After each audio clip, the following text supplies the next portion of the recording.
أهلا فيكم في قناتي. إذا كانت هذه أول مرة تشوفوني فيها وشدكم موضوع الفيديو فلا تبخلون علي في زر اللايك والاشتراك وفعلوا زر الجرس، وأكيد لا تنسون تعليق جميل يمثلكم. في واحدة تقول: أنا عارف موقف حصل مع شخص من أقربائي، والإنسان اللي حصل معاه الموقف هي خالتها. تقول إنه خالتي كان عندها صديقة من الطفولة، كانوا مرة أصدقاء، وحتى أكثر من أصدقاء، كانوا زي الخوات. لدرجة تقول البنت إنه أمي كانت تقول لنا إنه أختها ما كانت تجلس معاها كثر ما كانت تجلس مع صديقتها. كانوا كل شيء يسوونه مع بعض، حتى الملابس يشترون نفس الملابس ويطقمون نفس الجزم ونفس الأشياء. وحتى لما كانوا صغار في العيد، كانوا لما يجمعون العيديات كانوا يقسموا العيديات بينهم، فكانوا مرة يحبوا بعض. وأمي تقول إنه صديقة خالتي كان فيها طبع جدا غريب. الطبع هذا إنه فيها حسد، لكن ما تبين للشخص إنه هي تحس بحسد.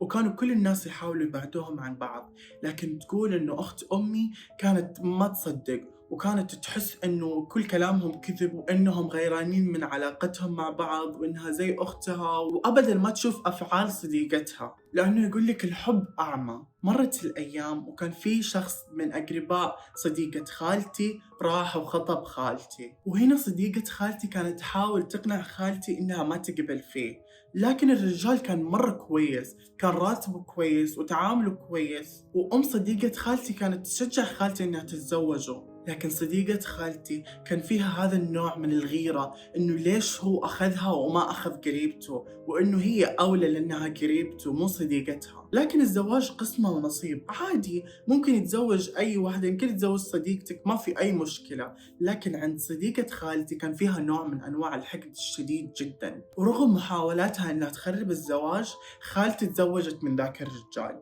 وفي ليلة الزواج تجي صديقة خالتي وتعطيها قدام كل المعازيم سلسال ذهب شكله جدا حلو، وانبهرت فيه خالتي مرة. لكن صديقتها قالت لها: بعطيك اياه بشرط انه من يوم ما تتزوجي ابدا لا تفسخي ذا السلسال، واعتبري ذا السلسال انه رمز لاخوتنا وصداقتنا، واذا شفتك مفسخته بيوم والله حزعل منك، وانت لانك صاحبتي ولا اني عارفك. فهنا خالتي وعدتها في ليلة الزواج ولبسته وهي لابسة الفستان، رغم انها كانت لابسة اكسسوارات ثانية، لكن لبست السلسال عشان ما تبى تكسر بخاطر صديقتها وانه مرة تحبها. ومرت الايام وزوج خالتي بدأ يحس إنه خالتي فيها شيء غريب. لما يجوا في الليل بيناموا، خالتي تجلس تصرخ بصوت مرة عالي، وتجلس تتكلم وتقول كلمات جدا غريبة. ويقول حتى إنه في الليل تيجي تخش جوة الدولاب وتسكر على نفسها الباب، ولما يجي يقرب يناديها بيفتح الدولاب تيجي وتهجم عليه، لدرجة حتى إنه سوى أقفال في الدولاب وصار يقفل الدولاب بالمفتاح لأنه خايف على خالتي.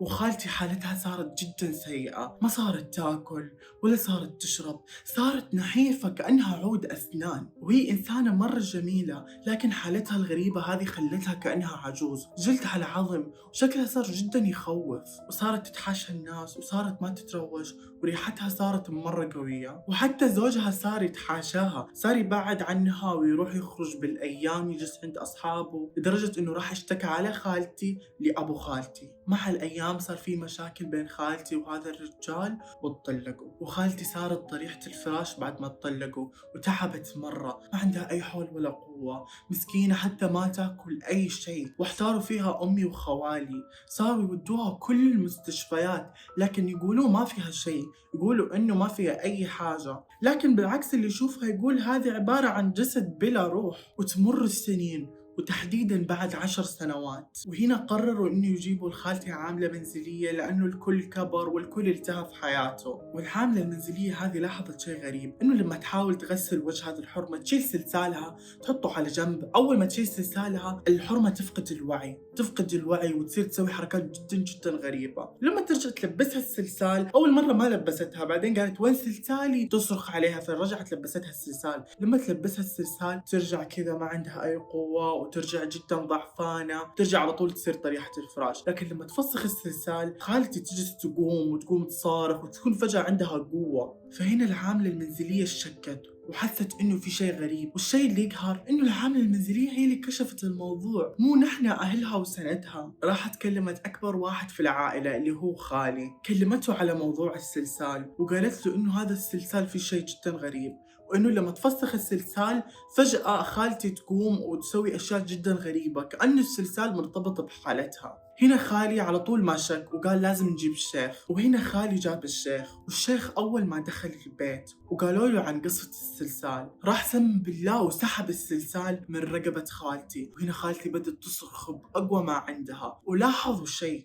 إنه السلسال مجوف، يعني في فراغ في الوسط، والسلسال كان ذهب، فلما جاء عفص السلسال انعفص كأنه جوا في حاجة. فجالس يقرأ قرآن ويرقي خالتي ويحاول يفك السلسال إلين ما طلع جوته في ورق، والورق هذا عبارة عن طلاسم، والطلاسم اللي كانت موجودة في الورق كان عبارة عن كلام جدا يخوف، كان مكتوب موت، دمار، تفرقة. فكانوا خوالي مرة مصدومين، وإنه مين راح يسحر خالتي، إنه خالتي كانت مرة كويسة ولها 10 سنين على هذه الحالة، فمين طالع قلبه إنه يسوي في خالتي كذا؟ وخالتي ما كان عندها أي أعداء ولا مرة قد غلطت على أحد، كانت حالها عن نفسها. فهنا كلموا أمي عن السلسال، وأمي على طول راحت شافت السلسال وتذكرت الموقف، لأنه أصلا كانت تحس بغصة ليلة زواج أختها وجلست تعطيها السلسال جنب زوجها بطريقة جدا غريبة، وعطتها ذاك الوعد الغريب. فعلى طول أمي عرفت إنه صديقتها، وقالت للكل إنه صديقتها هي اللي عطتها هذا السلسال، وإنه أكيد صديقتها هي اللي ساحرتها، بحكم إنه أمي تعرف إنه قد إيش صديقة خالتي مرة حسودة. لكن فات الأوان، لأنه قبلها تقريبا بسنتين صديقة خالتي سافرت برا البلد وراحت لمنطقة مرة بعيدة وقطعت اتصالاتها مع كل الناس، وكأنها عارفة إنه يوم أجلها جاي وإنهم راح يكشفون المستور ويكشفوا إن هي سحرت صديقتها، عشان بس كانت غيرانة إنه ليش قريبها راح تقدم لصديقتها وما جاء تقدم لها. وخالتي مع الأيام بعد ما فكوا السحر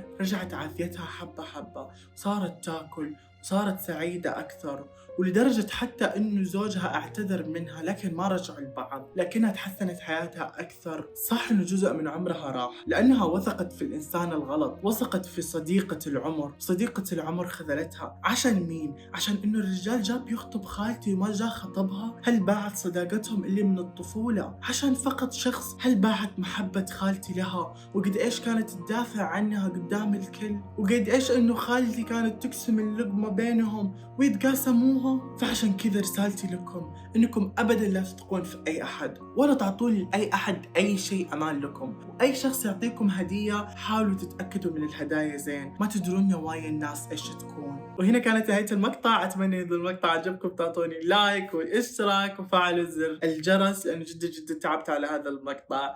أحبكم، سلام.